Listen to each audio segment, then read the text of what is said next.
In deze video neem ik je mee in het leven van een vrijwilliger bij Tenerife Horse Rescue. Zo komt de dierenarts langs en gaat zijn paarden helpen zoals Cheerio. Gaan we ook op een avontuurlijke wandeling met de ezels en nemen de Nederlandse vrijwilligers de hele avond over.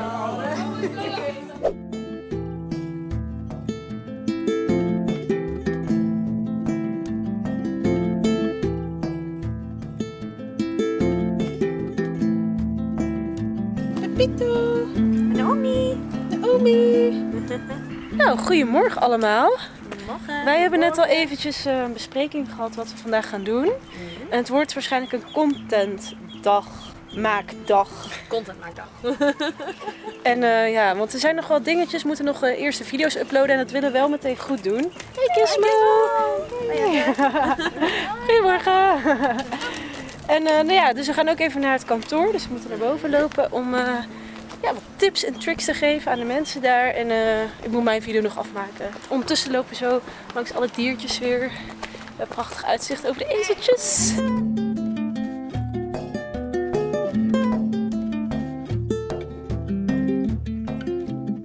Hey! Binnenkort weer een bad, hè? Wassen. Je borst een beetje wassen. Want je hebt een beetje ondergekweld. Ja, je hebt een beetje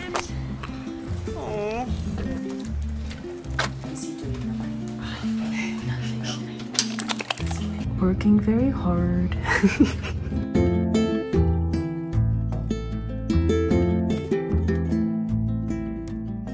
Het is alweer tijd om te ontbijten. Mijn tweede ontbijt vandaag. En Jill, heb je er zin in?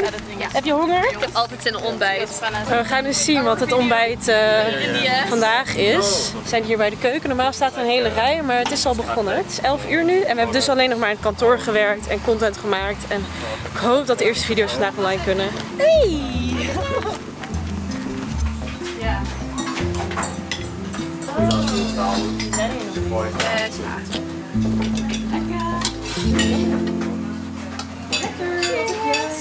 Lekker. One from 10 is the other project I have. Ja. So I want to grow deep. Afwassen. Ja, ook belangrijk. Hoort er ook allemaal bij. De regel hier is dat je ook je eigen bord moet schoonmaken, je bestek, maar ook eigenlijk iets extra's moet pakken. Dus dat is hier het voorbeeld.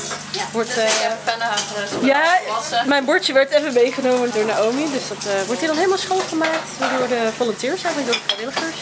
En nu is het dan eigenlijk weer zo goed als leeg. Er zijn nog een paar laatste mensen, maar de meeste mensen hebben nu dus al gegeten. Het is nu, ik zal even spieken, 11:30. Dus in een half uurtje heeft eigenlijk het grootste gedeelte van het team heeft gegeten.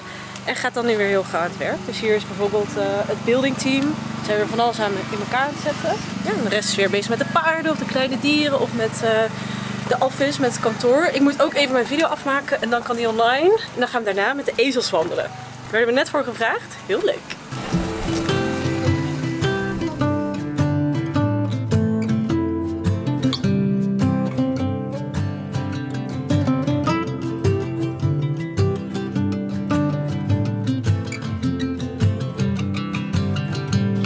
Ik heb net dus de hele tijd eigenlijk in het kantoor gezeten. Want ik heb dus degene die hier de video's nu maakt even geholpen met editen. Ga ik nu bij mijn eigen laptop verder. Dit is misschien niet allemaal mega interessant, maar het hoort er wel echt bij. Wat denk ik ook wel goed is voor jullie om te weten is dat ja, wij zijn hier niet alleen om te helpen op de stichting. Of tenminste het fysieke werk te doen. Wij zijn hier ook echt om ze te helpen met de sociale media. En om een groter bereik te krijgen. Om donaties binnen te halen via onze social media. Maar ook echt gewoon hun social media beter in te laten zetten. Ik weet natuurlijk best wel veel van YouTube. Dus ik kan ze daar heel erg mee helpen. Dus dat heb ik net ook gedaan. Ik heb heel veel tips en tricks verteld. Ik heb een heel bestand gemaakt. Met alle tips en tricks voor ja, om meer views te krijgen. Want ik denk dat hun YouTube kanaal heel veel potentie heeft. Het is alleen dus wel dat je ziet ons niet de hele dag door poep scheppen of andere klusjes doen. Wij zijn nu vandaag gewoon heel erg bezig met de content. Ik heb wel eens ervaren dat dan mensen toch zeggen van ja, maar je doet helemaal niks. Of dat ze tenminste dat werk in het kantoor, alles voor social media en het editen gewoon best wel klein maakte. Maar dat wordt dus helaas best wel onderschat. En ik wil dat denk ik toch gewoon even zo tegen jullie zeggen van... Ja, ik vind het gewoon heel jammer als dat wordt gezegd. Maar ik vind het wel fijn dat je hier heb je gewoon meerdere teams. En dat je ook echt een kantoorteam hebt. En dat zijn echt heel veel mensen. Want dat is blijkbaar gewoon heel erg nodig. Die communicatie, de social media, al het geregel hier op de finca. Het moet allemaal goed gaan. Dus ja, daar heb je gewoon mensen voor nodig. En die kunnen dan niet poep opruimen of voeren of wandelen. Ja, ik zou het liefst ook gewoon buiten willen werken en gewoon dingetjes doen. Terwijl ik vind content maken ook heel leuk. Maar ja, mijn kwaliteiten liggen echt heel erg bij dat content maken. Dus daar help ik ze dan voornamelijk eigenlijk mee. Dus ja, ik ga nu weer dan mijn video een keertje doorspitten. Hij is zo goed als af. En dan mag hij online vandaag. Moet ik nog thumbnail maken. Over 1,5 uur gaan we met de ezeltjes lopen.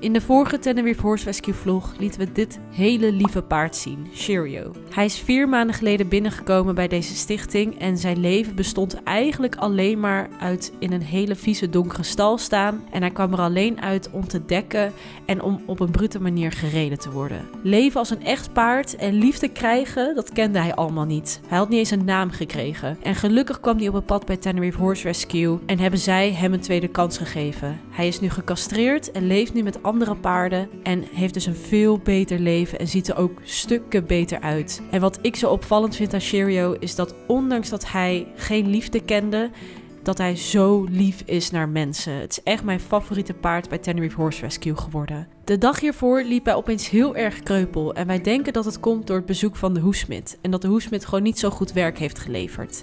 We hebben hem toen even comfortabeler gemaakt met wat hoefschoenen. En vandaag zou de dierenarts langskomen om samen met ons naar Cheerio en ook een paar andere paarden te kijken. Oh, hé, daar ben je al. Heb je hem nog zien lopen? Ja, een paar stapjes. Dus mensen zag Hij loopt uit. tenminste. Ja, ik heb hem ook vanochtend zien draven en dat ging goed. Dus, Heb je hem zien draven? Ja. Ja, Dus, wel een paar kleine pasjes, maar best wel egaal, zeg maar. Ja. Het zag er natuurlijk niet heel comfortabel uit, maar het was wel heel mooi. Je liep niet op één been wat meer kreupel dan de andere. Het was gewoon een beetje stokkerig, je weet wel. En de dierenarts naar boven met wat andere paarden bezig. Oké, die is er al.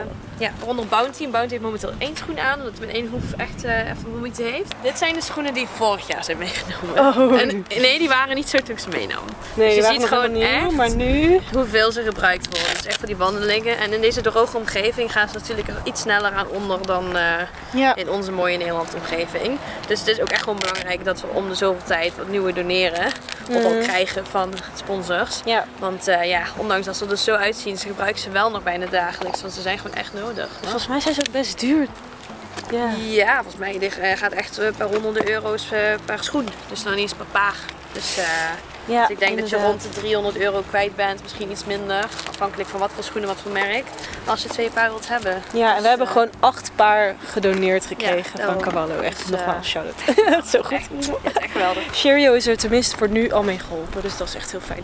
De dierenarts kwam naar verschillende paarden kijken, waaronder Shanti die je hier ziet. En hierna was Cheerio aan de beurt en ze heeft naar de hoeven gekeken en er tips over gegeven. En ze wilde ook dat hij pijnstilling kreeg.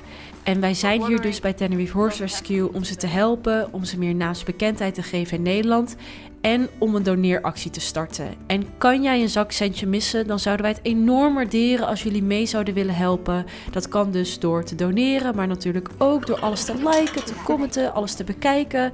Want zo kan Tenerife Horse Rescue nog meer paarden helpen, zoals Cheerio. Kunnen ze de dierenarts betalen, de tandarts. De tanden van Cheerio waren ook echt enorm slecht toen die binnenkwam. En als paardenliefhebbers weten jullie hoe duur dat kan zijn. Maar kan jij dus iets missen, dan zouden we het echt enorm waarderen als je ons wil helpen met de doneeractie. En kan je dat niet missen, dan help je dus ook al enorm met alles te bekijken, alles te liken, te reageren en te delen.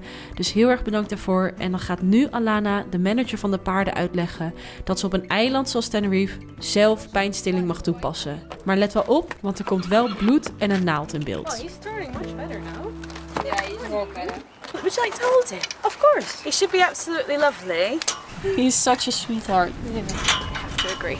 Yeah. And for all he has been through, that's amazing. Yeah. I still Isn't it haven't shown you amazing his how teeth forgiving animals actually are? Oh yeah. They have much more emotional capacity than most humans, I Yeah. think. For sure. So in Spain, you actually don't need any training to be a horse vet assistant. Oh, really? Or a vet's assistant. You just need a vet that trusts you, and if anything ever happens, the vet takes liability for my actions. And because we're on an island, they live over an hour's drive away. And we have had like very severe allergic reactions and things like this where they possibly wouldn't have been able to make it in time to make such a quick difference that I can. So that's why she trusts me, and she said, okay, just give him this then. Okay, good job. Good boy. But it's running a little bit faster. No, right, it's dripping, so we are in the vein. And was it halfway in? What is it exactly that you're injecting? This is something called Phenidine. Good boy. And now we can release the pressure. And it's a massive pain relaxer on a skeleton, muscular, Everything. Exactly. Okay. And it does last a good amount of hours. So hopefully after about 20 minutes or so, just so it really kicks in, he should definitely feel a lot less pain. And do you know how fast it will work? Because it's in the vein, it should work even like 5 minutes. You should start to feel something. But we usually say like 20 minutes, half an hour before really seeing if there's much effect. Wij hadden voor donaties om hoevenkrabbers gevraagd. En die hebben we echt heel veel gekregen. Volgens mij is deze hele koffer vol met nieuwe hoevenkrabbers. Ja. Dus dat is... Oh, ik hoor Jill. Ja! Dus dat is echt top. We hebben ook gedoneerde gekregen van Cavallo. Volgens mij had Unicorn ook nog hoevenkrabbers gedoneerd. Want dat was echt nodig. Kijk maar. Zo, ik vind het zo hilarisch. Wel goed gebruikt. Goed gebruik gemaakt. En daarom was denk ik Gaia ook zo blij dat ze nieuwe hoevenkrabbers kregen in een unboxing. Dus, oh, en dat zijn nog allemaal hoefschoenen. Ja, dit zijn echt dus allemaal oude Cavallo-schoenen. Oh ja, ja. Dus we gaan straks even op de foto, gewoon om te laten zien hoe Goed veel gebruikt, we ze gebruiken. We hebben er zoveel. Zal ik mijn fotocamera dan even pakken? Dat is misschien wel leuk, ja. Ja, maak even een mooie foto. Ja, eigenlijk zou ik nu op een donkey walk gaan volgens mij, maar... Daarvoor kwam ik hier volgens mij. En toen werd ik alweer afgeleid als ik stories voor Instagram aan het maken. Ja. Ik zie het wel. Geen haast hier. Mijn video staat bijna online, dus dat is fijn. En de thumbnail is ook af. Dit is hem. Ik vind hem zelf heel leuk en vrolijk. Heb jij de thumbnail gezien? Oh, die is heel leuk. Ja jongens, dan moeten jullie gewoon gaan kijken. Allemaal kijken. Allemaal kijken. Ja, anders zou je nu natuurlijk ook niet kijken. Ja, dat dus is waar. Dat is waar. Dat is waar. Kan dat? Ik heb hier ook één. Nee, die is voor Lennon, maar die gaat niet mee. Nou, we staan nou helemaal klaar. Worden elke dag wordt mee gewandeld, toch? Ja. Ik heb Gandalf. Hey. Het voelt bijna alsof we een soort van toeristen zijn die dan een wandelingetje mogen maken. Maar dit doen ze dus elke dag, zodat de ezels, volgens mij ook doen ze het bij de paarden, zodat ze wel hun benen strekken. Hier eventjes omhoog, kunnen ze wel. Het lymfesysteem. Heel goed voor het lymfesysteem en de spijsvertering. Ja. Ook goed voor ons. Ook goed voor ons. Ook goed voor ons, ja. Spijsvertering en lymfesysteem. Ze hebben een mooi verblijf, de ezels, maar het is beperkt qua ruimte. Ze hebben me uitgelegd tijdens de tour dat ze dit stuk land hebben gekocht. En daar willen ze dus een paddock paradise maken. Ik weet niet of de ezels opkomen, maar hoe dan ook. Ze zijn gewoon wel beperkt. Ze moeten roeien met de riemen die ze hebben hier op deze stichting. Dus dan gaan ze gewoon elke dag maar wandelen met die dieren. Vind ik wel echt heel goed. Hé, Gandalf? Oh, zo lief. En blijkbaar kwam Gandalf binnen met een baard, vandaar de naam. Maar waar de baard naartoe is, dat weet niemand. Maar, oh, dat is een mooie bus.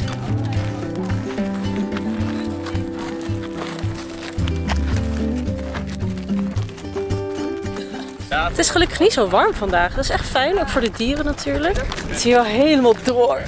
Helemaal droog. Ja, ze hebben echt wel een groot waterprobleem hier op Tenerife. Er is mij verteld dat er zelfs huizen van bewoners hier dan voor een tijdje werden afgesloten van het water. Terwijl dan bijvoorbeeld het waterpark hier voor toeristen wel gewoon doorging. Ja.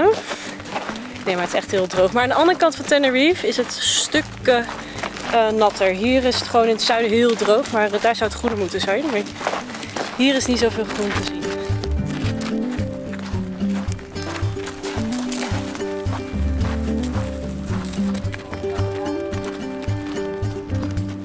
Ik zit jou nu te filmen. Het is wel een beetje... Ja, het is wel een beetje een tricky stukje om te filmen. Maar het is wel mooi.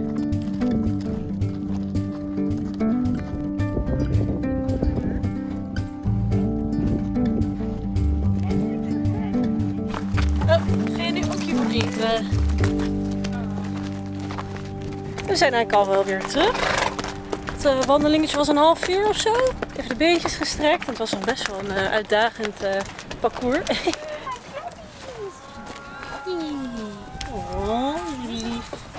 de manier om ezels te knuffelen. In het oor en dan met je knokkel, dus niet met je nagel, want dat is te scherp. En dat vinden ze blijkbaar heerlijk. Nou, weer wat geleerd vandaag. Ja, dat is heel belangrijk. Ja, het is echt een levensles. Dus als je ooit ezels ziet, dit is de manier om ze te knuffelen. Het is weer lunchtijd. Yay, dus we lopen naar de keuken. Een bordje pakken. Nou, maar.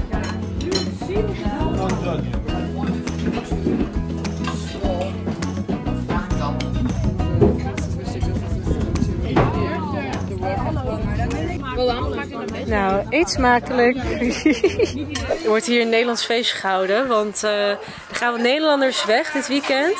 En daarom gaan we een Nederlands avondje houden met eten. Er wordt K3 gespeeld. Yes!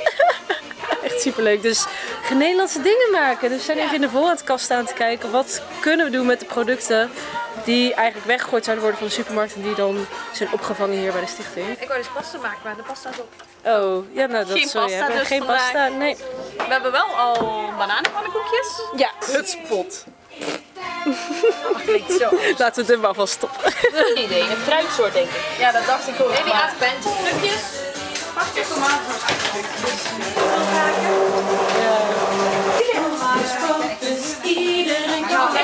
Echt zo lekker, bananenpannenkoekjes.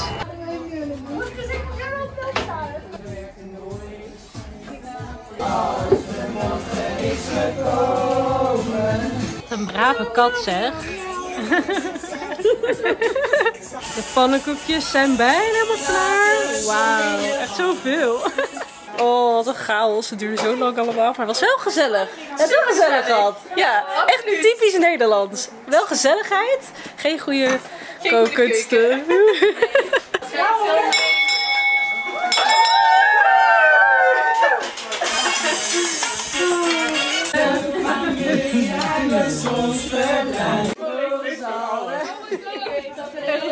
Nederlandse takeover hier. Zoals jullie kunnen merken heb ik het ontzettend naar mijn zin hier. Ze doen heel erg goed werk voor de dieren en voor de natuur, maar ook voor de mensen. En nogmaals zouden wij het heel erg waarderen als jullie deze fantastische stichting willen helpen door te doneren bij onze doneeractie of door ons te volgen op sociale media, alle video's te kijken, te delen, te liken, te commenten. Zeker als je deze video leuk vond, raad ik mijn andere video's over Tenerife Horse Rescue aan. En dan tot de volgende video. Doei doei!